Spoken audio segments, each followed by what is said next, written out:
Kuku Raadios välja öeldud seisukohad ei pea ühtima Kuku Raadio seisukohtadega.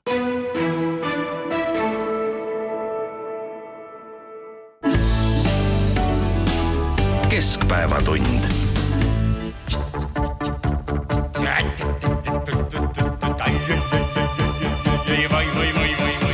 Ei aita meelitused, siin võid raha luusin ilmas või kuld ajab sigi naiste peod ja poiskab sõtta mehed ja ma olen nõunik, raha jõmm, ei tee ma ise, põh ja põh. On ikka puhtad minu käed, kui taasi edeneb, kas näed? Ai vara vai, mis rikkuse mu maia tõi, see jäi sealt kaine arvestus ja kuri see mu armastus. Ai vara vai, see rikkuse mu maia tõi, mis ihkab vaatan hoobilt käes, suur jõud on kulla võlu väes, ei aita meelitused, sõimuid raha loonsin ilmas või ma ai vara vai, mis rikkuse mu maia tõi, see jäi sealt kaine arvestus ja kuri see mu armastus. Ai vara vai, ai vara vai, ai vara vai, ai vara vai, ai vara vai. Kammista taliman, talimi banana. Uudiseid koduvabariigist. Tere, siin on Keskpäevatund ja Kuku Raadio, Tallinna stuudios Heldur Meerits, Ainar Ruussaar ja Priit Hõbemägi ja laulis Lembi Tulpsak, see on tema kuulus nõuniku laul ja teatavasti ükski seadus ei lähe käiku ilma, et nõunikud oleksid selle jaoks palju häid nõuandeid andnud ja küllap see oli ka nii sellel järgmise aasta riigieelarve seaduse puhul, mille Riigikogu võttis eile pärast 3. lugemist vastu ja üsna palju sellest riigieelarve seadusest keskendub siis julgeoleku suurendamisele, riigi rahanduse korrastamisele, majanduskasvu tagamisele, aga need on sellised ilusad sõnad, mis sobivad ajalehe artikli sissejuhatuseks. Tegelikult me teame seda, et me saame hulgaliselt mitmesuguseid makse ja kärpeid. See päev oli siiski kolmapäev, jah, kus Riigikogu võttis vastu 3, palju rohkem, aga 3 väga olulist seadust, riigieelarve, siis aktsiisiseaduse ja julgeolekumaksu seaduse, nii et tegelikult selliseid Riigikogu istungeid väga palju ei ole, kus selliseid seadusi nii palju vastu võetakse, aga tegelikult minu meelest see riigieelarve seadus ja ka julgeolekumaksu seadus on Eesti ajaloos selles mõttes märgiline, et mitte kunagi ei ole kaitsekulutustes või julgeolekusse nii palju raha Eesti panustanud. Järgmisel aastal on sõjaline kaitsekulu siis 3,3% ja kui vaadata kaitseinvesteeringuid, siis nii suurt summat pole Eesti julgeolekusse kunagi varem panustatud. Iseasi, mille üle me võime võib-olla arutada, on see, et kuidas me mõistame julgeolekut. Nagu jättes hetkeks julgeoleku kõrvale, et siis tuleb märkida, et riigieelarve kulud kasvavad 3,5%, et no me nüüd kõik mäletame neid jutte kärpimisest, et nagu see kärpimise pool ei ole kuigi hästi õnnestunud valitsusel. Ardo Hansson on küll nagu õieti osutanud, et majandus nominaalselt kasvab 6% ja kui riigieelarve kulud kasvavad 3,5%, et siis järelikult see riigieelarve osakaal majandusest väheneb. Aga tegelikult kui meil eelarve puudujääk on 3% piiri peal SKP suhtes, siis on see ikkagi nagu väga miinimumprogramm ja nii, et kui peaks sellele eelarvele mingisugust hinnet panema, et siis mulle tundub, et see on niisugune 3-2 miinusega, nagu koolipoistil kombeks on. Ja siin on nagu räägitakse jah küll nüüd maksude tõstmise juures panustamisest kaitsekuludes ja need kulud on jah tõepoolest kasvanud, aga see külm tõde, mis numbrite tagant välja tuleb, on see, et sotsiaalkulud on kasvanud veelgi rohkem kui kaitsekulud ja sellepärast ei kipu nagu õnnestuma meil kuigi hästi see eelarve tasakaalu poole suunamine. no ja selle eelarvega ei olnud nõus ka ju näiteks Reformierakonda kuuluv Aivar Sõerd, kes mitte ei hääletanud vastu, aga kes ei hääletanud ja väga paljud parlamendiliikmed on öelnud, et Aivar Sõerd on üks väheseid, kes suudab seda tänast eelarvet tegelikult lugeda nii, et ta sellest aru saab. Aga kas eelarve oli sedapuhku tõesti loetavas vormis või vist ikka ei, vastupidi, et ma ütlesin, et paljud parlamendisaadikud ise on öelnud, et Aivar Sõerd on üks väheseid parlamendiliikmeid, kes suudab sellest eelarvest, mis on loetamatus vormis, enam-vähem midagi välja lugeda, aga mis meid ees ootab? Tulumaks kasvab 2%, ajalehtede käibemaks tõusub, majutusasutuse käibemaks tõuseb, automaksu arved tulevad inimestele veebruaris, elektriaktsiis tõuseb, diiselkütus tõuseb, maagaas tõuseb, käibemaks tõuseb, bensiiniaktsiis tõuseb, maamaks tõuseb, nii et tegelikult päris karm, jah. Ja kõige selle juures on tõusnud ka 3% erinevate küsitluste andmetel Reformierakonna ehk valitsuspartei reiting. No neid võib-olla päris otseselt ei saa siduda, aga kui sa alustad sellest punktist, ütled, et lugege mu huultet, et maksud ei tõuse ja siis lõpetad suure maksude lisandumise ja ütleme kahtlemata rahvusvaheline olukord on selline, mis julgeolekumaksusid sunnib tõstma ja Eestis eriti veel. Aga omate küsimus on see, et kuidas me hakkame ja ma arvan, et meie kui maksumaksjad oleme sellest väga huvitatud ja peaksime omama mingit kontrollimehhanismi. Kuidas me hakkame sellest aru saama, et kui suur osa sellest rahast, mida kogutakse, siis julgeolekumaksu nime all ja mis ometi ei ole siis nagu otseselt suunatud, et selle eest tuleks osta siis mingisuguseid rakette või miine või mis iganes. Et kuidas me hakkame tegelikult pärast aru saama siis selle praeguse eelarve struktuuri järgi, et kui palju sellest rahast tegelikult on siis läinud julgeolekuks ja kui palju ei ole läinud. Et kui me vaatame seda, kuidas siis Reformierakond on tegutsenud, siis erinevate suurte selliste ütleksin, fondide või rahakogumitega, olgu see siis Töötukassa või Tervisekassa, mis on omal ajal eksisteerinud eraldi, need on liidetud siis juba üle 10 aasta tagasi riigieelarvega, et tegelikult nad on kõik ühes potis ja ega meil on väga raske öelda, et mis läks siis julgeoleku jaoks ja mis mitte, nii nagu me igapäevasest elust näeme, et kui sa esitad mis iganes teemal, esitad valitsuse liikmele küsimuse, siis sa võid saada vastuse, mis koosneb tema enda jutupunktidest, aga ei vasta selle küsimuse sisule. Et minust tekitab kõige rohkem muret see, kuidas me hakkame jälgima seda, kui palju sellest niinimetatud julgeolekumaksust, mida me solidaarselt kõik koos hakkame maksma, läheb tegelikult julgeoleku heaks ja millisel kujul. Veelgi laiemalt, Priit, kas keegi on defineerinud selle maksu puhul, mis asi on julgeolek? Julgeolek on nii lai mõiste, et seda üheselt defineerida ei ole võimalik. Rail Baltica on julgeolek, õpetajate palk on julgeolek. Matemaatikaõpetajate hulk on julgeolek. Päästjate palk on julgeolek. Ei, absoluutselt, teede korras hoid on julgeolek, lasteaiakohad on julgeolek. Ehk siis defineerida julgeolek, kuhu see maks läheb, on ilmselt liiga keeruline, sest mina ei ole sellist ühest definitsiooni veel kusagilt valitsusliikmete käest. No see tõde selgub siis, kui valitsuskoalitsioon on koos ja seal üksteisel käsi väänatakse ja siis selle vaidluse tagajärjel otsustatakse, et see on ja see ei ole julgeolek. Nii et aga iseenesest on ju muidugi Jürgen Ligil nagu õigus, et eelarve on nagu üks pott ja kui sa sealt nüüd veel mingisuguse täiendava rahajoa sinna potti valad, eks, et siis me enam pärast ei oska öelda, et millise kraani kaudu ta täpselt just välja läks. Aga seda me saame ikkagi, kui me võrdleme nagu eelmise aasta numbreid nüüd uue aasta numbritega, eks, et see on nagu see ainukene viis, mismoodi me saame kontrollida, et kui palju neid lubadusi on täidetud ja kui palju nendest kinni peetud. Ja vaata, et kui me nüüd et kui ma nüüd nagu ümber sõnastan seda, mida sa ütlesid, et siis, et me peame uskuma seda,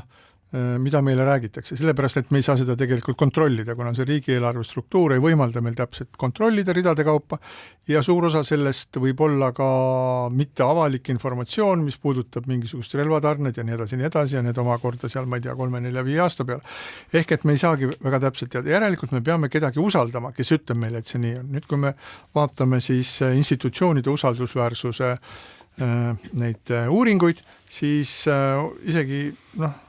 viitsimata seda värskemat sealt välja otsida, me teame seda, et Riigikogu ja valitsuse kui institutsiooni usaldusväärsus on erakordselt padal, ma ei tea, mingisuguse 30% juures midagi taolist, ja samal ajal on väga kõrge, on siis Kaitseväe, presidendi ja Politsei- ja Päästeameti usaldusväärsus. Ehk et kui mina siin kedagi usaldaksin, siis ma usaldaks kindlasti presidenti, ma usaldaksin kindlasti Kaitseväe juhatajat, aga valitsust ja Riigikogu ma nendes küsimustes ei usaldaks. Ja miks ma ei usalda? Sellepärast, et Eesti rahvas neid ei usalda ja seda on küsitluste põhjal korduvalt ja korduvalt kindlaks tehtud. No ja eks see valitsuse ja Riigikogu usaldus on läbi aastakümnete olnudki Eestis üsna madal, aga Riigikogu riigieelarve kontrolli erikomisjon ka tõdes oma istungil, et tegelikult nad ei saa aru tuleva aasta valitsemiskulude kasvust või kahanemist, ehk siis sellest nii-öelda lubatud kokkuhoiust. Ei saa aru sellest, et kas siis avaliku sektori kulusid kärbitakse 10% või 5% või kusagil 10 ja kusagil 5 või kusagil 15 ja kusagil üldse mitte. Et see on nagu jäänud segaseks ja Rahandusministeerium on andnud ka, nagu Postimees kirjutab, väga naljakaid selgitusi, et nemad teevad oma arvutusi hoopis teiste avalikkusele mitte ka kättesaadavate andmete põhjal, tsiteerin praegu Postimeest. Mida pagan see siis tähendab? Aga need mingisugused numbrid, millest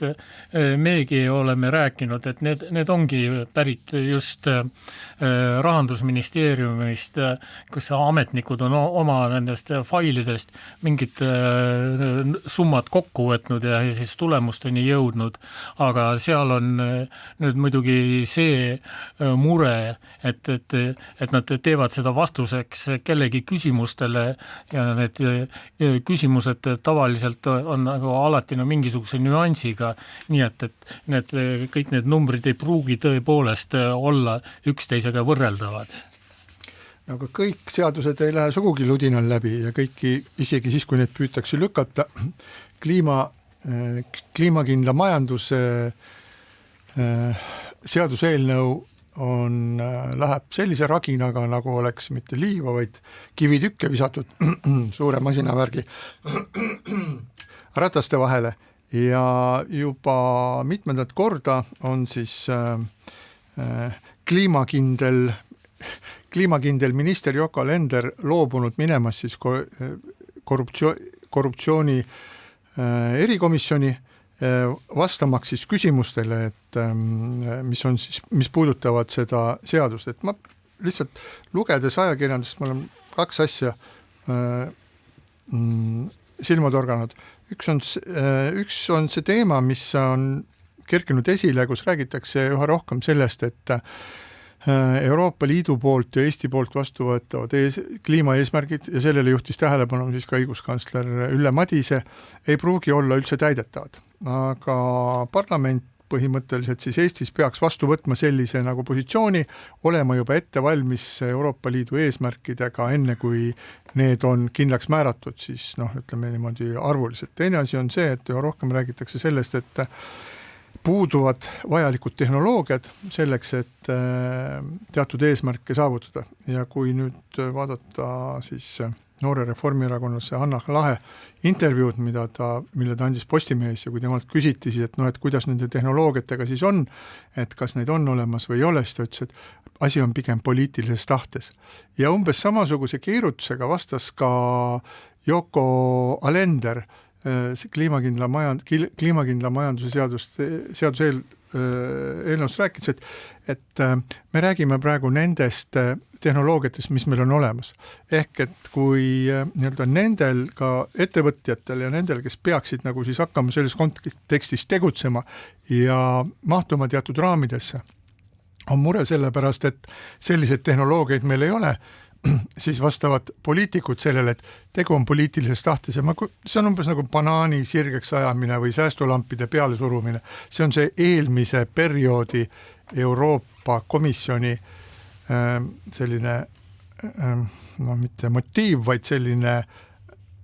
mänguvõte. Taame neeli jalaga tagumikku nii kaua, kuni nad saavad aru, et nad ei pääse. Küll nad siis hakkavad sööma sirget banaane ja säästulampe kasutama, aga tundub, et see asi on juba muutumas. No vot, mõned eesmärgid siiski on ja see, millele sa viitasid, et tõepoolest Euroopa Komisjon, eelmine siis, on seadnud eesmärgi, et Euroopa Liit peaks kasvuhoonegaaside heidet aastaks 2040 vähendama võrreldes 90 aastaga 90%. Eesti ettevõtjad on öelnud, et nad ei pea seda võimalikuks ja viidanud eelkõige sellele,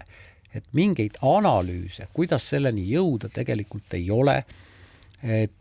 ja kumba eelistada siis kliimaeesmärkide täitmisest igal juhul või konkurentsivõimet ja majanduse arengut ja on läbi käinud ka veel paar arvu, et Eesti suudaks ilma täiendavate tehnoloogiliste lahendusteta. See on nüüd valitsuselt tulnud sõnum ja ma ei tea, mis asjad on täiendavad tehnoloogilised lahendused, täita seda eesmärki 90% süsihappegaasi vähem võrreldes 90 aastaga, niimoodi, et 2040 on meil heite kogus 82%, aga see nõuab umbes 3 miljardit eurot nende aastate jooksul investeeringuid. See on muidugi imelikult täpne number, see 82% ja tõenäoliselt seal on ka seda optimismi nagu päris palju, et mis siis nagu eeldaks, et me peaksime mingisuguseid põlde metsastama, me peaksime turba kaevandamise lõpetama ja jumal teab, mis seal kõik veel on. Aga eks, et kui nüüd nagu seda rääkida, et kuidas need puudu olevad tehnoloogiad tekitada, siis nagu see poliitikute põlvenõks on nagu tavaliselt see, et kui on mingisugune probleem, no paneme siis uusi ametnikke juurde. No, teine variant on see, et kehtestame mingisuguse reaktsiooni ja viimane nagu see põlvenõksu reaktsioon on see, et valame aga rahaga kõik üle. Aga kui me räägime puuduvatest tehnoloogiatest, siis nagu kõik asjad nüüd ei ole ka rahaga lahendatavad, et mõni asi pole nagu lihtsalt loodusteaduslikult võimalik, et ma ei taha nüüd nagu kiskuda üles siin seda diskussiooni, et kui võimalik või mitte võimalik on vesiniku kasutamine nüüd elektrijaamades kütusena, aga nagu seda sorti probleemid on need, mis ripuvad õhus ja mis tõttu ei tundu nagu need ambitsioonikad, nii-öelda ambitsioonikad, seda tahaks nagu jutumärkidesse lausa panna seda sõna, et need eesmärgid ei tundu olevat küll kuidagi täidetavad. Ja hea uudis on ju tegelikult see, et meie eksport on taas hakanud kasvama, aga minu jaoks on ikkagi arusaamatu küsimus see, et kuidas majanduse areng ja konkurentsivõime, mis on seotud kliimaeesmärkidega, on seotud ka teiste Euroopa Liidu liikmesriikidega, kes on meie peamised välispartnerid Soome, Rootsi, Saksamaa, Poola, Leedu näiteks, et kas nemad ju peavad ka seda Euroopa Komisjoni seatud eesmärki kuidagi mingil moel täitma ja kuidas see siis nende riikide vahelisi kaubandus- ja majandussuhteid mõjutab, kui üks täidab rohkem ja teine ei täida nii palju? Tuleb välja, häda on mõlemas, kui sa mõlemal juhul, et kui sa proovid kõike lüüa ühe lauaga, siis tuleb mingisugune jama välja, kui sa teed seda näiteks Euroopa Liidus. Kui kõigil on erinevad standardid, siis on jama veel hullem, et selles NATO uus peasekretär Mark Rutte oma äsja peetud kõnes siis rääkis sellest, kuidas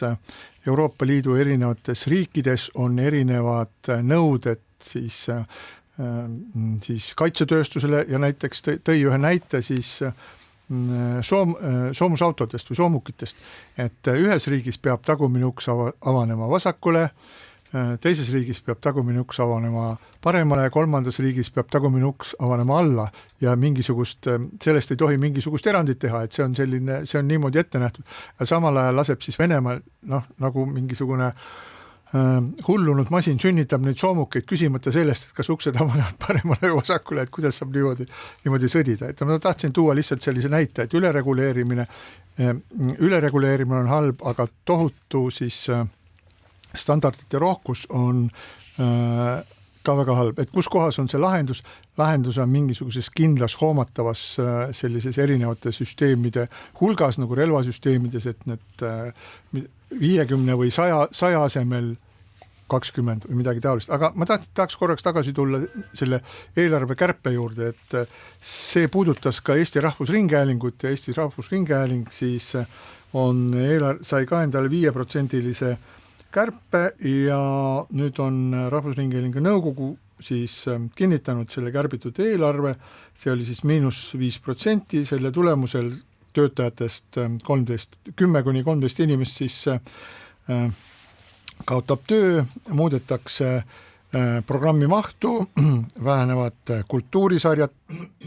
Eesti mängufilmide hankimine jäetakse, mõneks ajaks katki Eesti Laulu poolfinaale ei tehta, piirdutakse finaalkontserdiga, vähendatakse portaali menu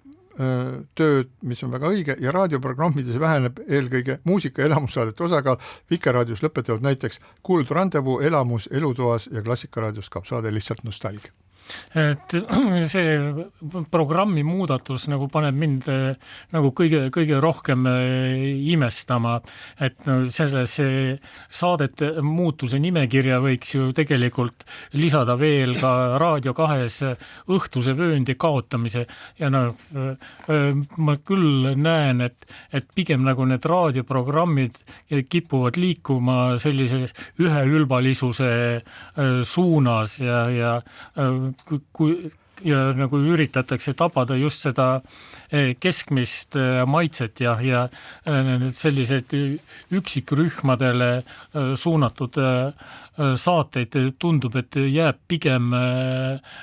vähemaks, eks. Ja nagu Rahvusringhäälingu mõte peakski olema just selline kultuurilise mitmekesisuse säilitamine ja hoidmine, aga et mulle nagu ma küll nagu ei tea, kes seal personaalselt neid otsuseid teeb, aga see tundub nagu sellise Harju keskmise poole liikumisena, mida ei saa nüüd küll kuidagi moodi heaks kiita ja rahul sellega olla. No ja Heldur, tõsi on ka see, et nii palju kui on püsivaatajaid ja püsikuulajaid, nii palju on nende peades ka tegelikult oma saatekava ja see ongi väga keeruline ülesanne, mitte ainult Rahvusringhäälingus, vaid kõigis ringhäälingu organisatsioonidest, kuidas hoida populaarsust, hoida kuulajat, vaatajat niimoodi, et kõik oleksid rahul, aga muidugi Rahvusringhäälingul on natuke eriline missioon selle võrra, sellepärast, et seda tehakse siiski tõepoolest maksumaksja raha eest, aga nii on, et saatekava koostamine on tegelikult ringhäälingu juhtkonna ülesanne absoluutselt igas riigis, et seda ei saagi keegi teine teha. Numbrid siis näitavad, on see õige või on see vale. Et ma ei tea, kas nagu ainult numbrid saavad kuulaja ja vaataja numbrid on see, mis on põhiline indikaator tegelikult. Ma ei pea silmas üldist numbrit, vaid ka sihtrühma. Näiteks venelasi, näiteks vanemaealisi inimesi, näiteks noori. Ja, seda ma silmas pidasingi, et selle üldise numbri sisse nagu ei tohiks neid üksikuid rühmasid ära kaotada. Ja et see Rahvusringhäälingu nagu eriline ülesanne ja et see ei tohiks nagu selle üldise populaarsuse tagajamise käigus ära kaduda, kuigi muidugi neil on mingis mõttes vastuoluline ülesanne, et ühest küljest nad peaksid pakkuma sellist sisu, mis võib-olla nii-öelda alati massidele huvi ei paku, aga nagu samal ajal, kui nagu ei ole seda kuulajate hulka, et siis neil ei õnnestu ka oma missiooni täita. Rahvusringhäälingu seaduses ei ole mitte ühtegi sõna mingitest numbritest. Ja ainult, et Rahvusringhäälingu nõukogu, ma ei tea, kuidas praegu üldiselt tunneb ikka huvi, et kui on väga madalad kuulaja või vaataja numbrid, siis küsitakse. Aga sellepärast Rahvusringhääling ongi Rahvusringhääling, et tal on oma seadus ja selles seaduses on kõik need eesmärgid kirja pandud ja nende eesmärkide hulka ei kuulu portaali menu ega Jupiteri pidamine, sinna ei kuulu ka mingisuguste vaatajate või lugejate numbrite tagaajamine, see tuleb selle organisatsiooni sees, see tuleb inimeste peadest ja minu mulje järgi, nii palju kui mina selle organisatsiooniga tuttav olen, see on umbes nagu keskaegne Saksamaa, see koosneb osasti vürstiriikidest, mis on iseseisvad kangekaelsed, mis on juhitud selliste väga kõrge enesehinnangute isikute poolt ja tegelikult Erik Roose kahtlemata on selline tubli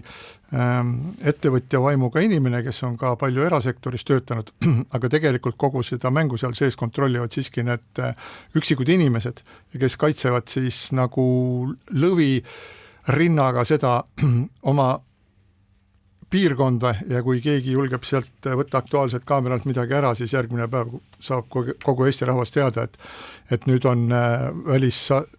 välispanoraama 5 minutit lühem, seepärast et selleks ei ole enam raha. Aga ma tahaks selle teema lõpetuseks öelda veel seda, et ehkki mulle see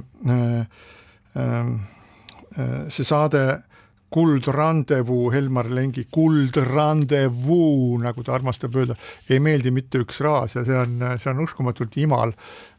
asi, on sellel siiski omad positiivsed elemente, näiteks Heldur kuulab sealt 30 aastate möödunud sajandi 30 aastate saksa šlaagreid. Mina seda ei kuula, aga ma lihtsalt toon näiteks Soome siis rahvusringhäälingu siis üle, mis on väga suureks eeskujuks ERR-ile, seda alalõpmata räägitakse, mida seal tehakse ja kuidas nemad tahaksid ka teha, siis üle siis just nimelt selline 60 ja 60 pluss kuulajatele pühendab väga palju selliseid nostalgilisi muusikasaated, üks kuulsamaid nendest on endiste noorten Sävellach ja endiste noorte muusikakingitus, siis on Puhelinlangat laula, mis on siis nagu telefonitraadid laulavad ja need on veel ja need koosnevad siis sellisest muusikast, mis toob meelde noorusaegu, sinna juurde helistatakse, saadetakse kirju, räägitakse, kuidas ma ei tea, 16-aastaselt käidi selle bändi kontserdil ja esimest korda joodi õlut või suudelda või mida iganes. Ehk et sellise nostalgiasaate puudumine näitab seda, et tegelikult ERR ei hooli sellest kuulajate grupist ja siinkohal väike paus.